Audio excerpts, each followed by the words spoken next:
here from India alone by 3/4, or around 75%. All travellers will require evidence of a negative PCR test from an accredited laboratory before travel. All other travellers, including New Zealand residents and permanent residents, will be required to have been outside of a very high-risk country for at least 14 days before flying into New Zealand. I want to stress that this was not an easy decision to make, and we do recognise that this will have a significant impact on a number of people. This decision's been based entirely on a risk assessment, and it will be regularly reviewed. There will be an exceptions process on humanitarian grounds. From tomorrow, we're also introducing a change to the way we handle arrivals in New Zealand in our managed isolation and quarantine facilities. This change has been made possible through the introduction and the opening up of the Trans-Tasman travel bubble, which has provided us with an opportunity to do things differently. As I've said, releasing rooms freed up by the bubble on a one-for-one basis for additional travellers from higher risk countries is not an option. It would increase the overall risk in our MIQ facilities significantly. While freed up rooms have and will continue to be made available, we've been careful to ensure that we're not increasing risk levels. Today, I can confirm that most of our managed isolation facilities will be moving to an enhanced cohorting or group intake system to further reduce the risk of in-facility transmission. As has been canvassed before, we have been cohorting arrivals as much as possible up to this point by keeping people from the same plane together as much as possible. But we have seen instances where different planes have been arriving in the same, plane loads of people have been arriving in the same facility over a period of time. So under the new plan, returnees arriving in New Zealand over a 96-hour window will be delivered to MIQ facilities until they're full or the 96-hour period is over. The facilities will then lock down for a 14-day cycle with no additional returnees allowed until after the last cohort has completed their stay and the facilities have been cleaned. We'll then start the process of filling that facility up again.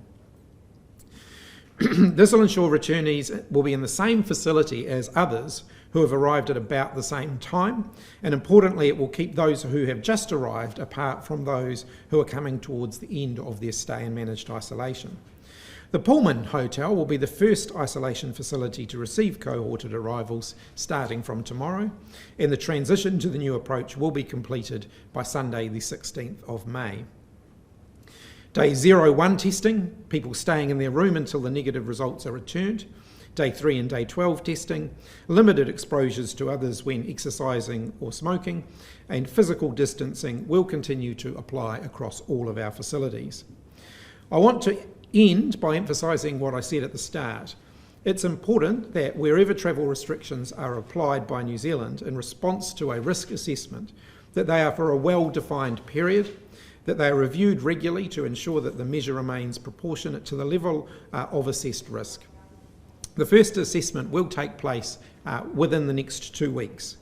We don't assume that the situation will not change, it will. Indeed, we hope that the COVID-19 situation from any very high-risk country improves quickly, first and foremost for the people of those countries.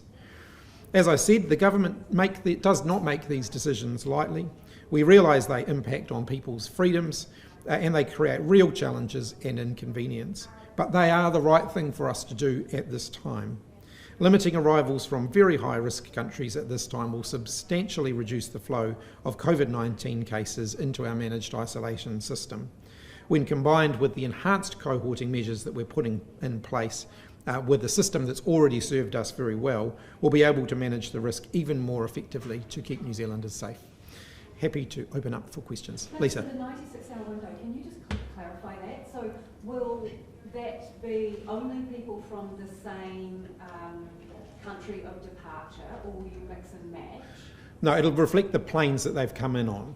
So basically the idea is that you start with an empty facility. Over 92 hours you have plane loads of people all being transported to the same facility, either at the end of the 96 hours or once the facility is full. That gets effectively locked down for a 2-week period.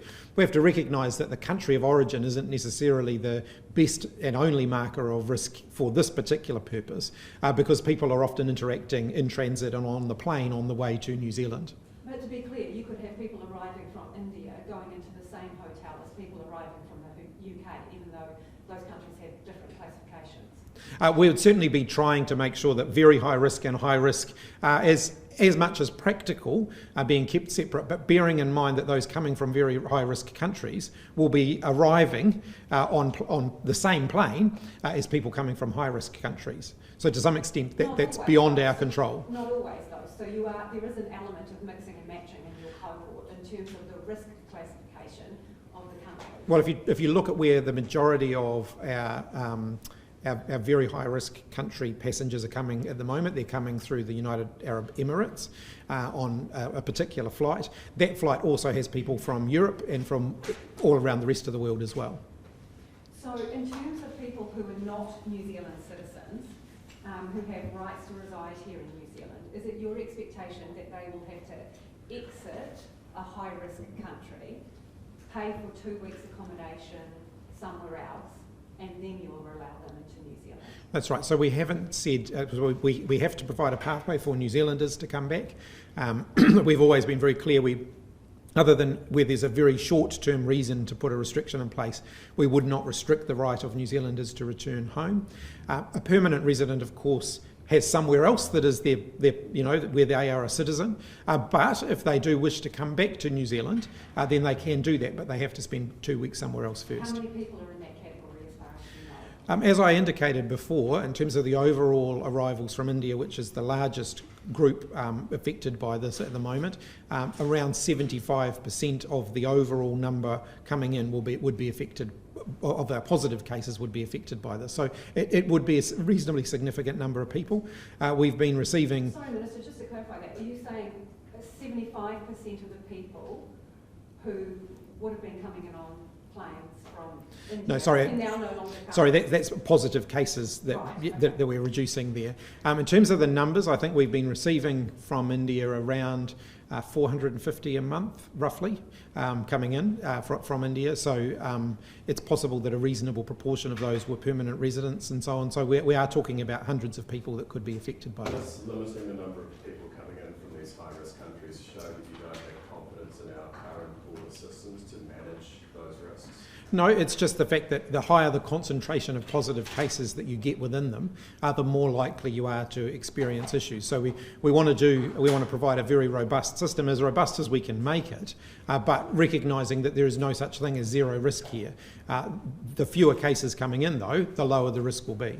So epidemiologists have been calling for some form of cohorting for months now. Why has it taken this amount of time to get to this stage? We have been doing cohorting already, in the sense that we've been trying to keep plane loads of people together. But not separating people into hotels for certain periods. This is very much a new thing you just introduced. One of the- Why has it taken this long to do this? One of the big reasons for that is it has a very significant impact on the overall efficiency of the MIQ system. We will be able to have fewer people in the MIQ system. More rooms will remain empty because of the use of this particular cohorting method, and that could be somewhere between 10 to 15%. So that is quite a significant number, fewer people that we'll be able to provide accommodation for. What do you say to those people who may feel that these rules persecute them or target them or treat them unfairly? What do you say to those people? So this is done purely based on a risk assessment, and so I've tried to be as transparent as I can about the formula that applies here. It would apply to any country that meets that formula. That's how, based on our current calculations. So we haven't discriminated.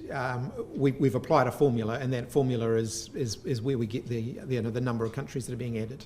But it's pretty tough for those travellers. I don't underestimate how difficult travel restrictions have been for New Zealanders around the world over the last year, and this adds another group of people who will be whose travel will potentially be disrupted.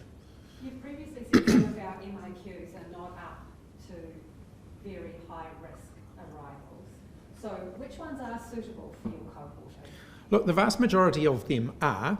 What we are looking... Okay, so tell me the ones that aren't then, as the shorter list. Look, there's negotiations going on with those particular facilities, and so I don't want to flag those. It's a matter of public interest. If you're a returnee, There are no. it's luck of the draw whether you get a good hotel that is fitted out with the best equipment, the best ventilation system. You know, some hotels have high risk, so tell us the ones that you don't think are up to very high risk returnees. Yeah, I'm not going to do that today.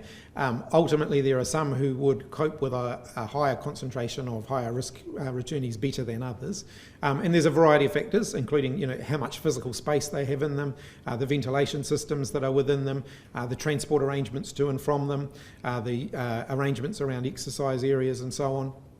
But I'm not going to release all of that today while we're in negotiations with those hotels. When will you release it?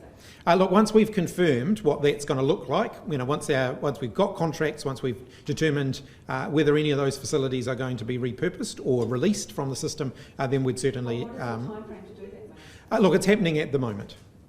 If we look at the daily case numbers in India at the moment, they've pretty much tripled since this flight ban was first implemented. Are you confident that these changes you're announcing today are going to be enough to ensure that COVID doesn't get into the New Zealand community? Look, we do have a very robust managed isolation and quarantine system, and it gets stronger and better all of the time. Ultimately, this is about reducing the risk within that system. If you look at the number of cases that have made it out of the border, it's very, very small relative to what we're seeing around the rest of the world. So we've managed to contain COVID-19 very well, whilst case numbers have escalated significantly. The challenge here is that we don't want our system, our MIQ system, to have so many positive cases within it that we actually increase the risk, too much. These countries that you've identified as very high risk have been arguably very high risk for quite a while now, especially India and Brazil, for example. Why are we only moving to label them like that now? What we've seen just in the last few months, and I was looking at this even as I've been monitoring it right the way through. Just in the last few months, we've seen a real spike in the number of positive cases coming in from those countries that we weren't seeing before. So if you look at the arrivals from India were spiking for a long time before you moved to we were still seeing overall in our managed isolation facilities, we were averaging out at positive case numbers around that 3 to 4 a day. We were seeing that spiking up to around 20 plus on some days, and that's only happened in the last few months. You stand by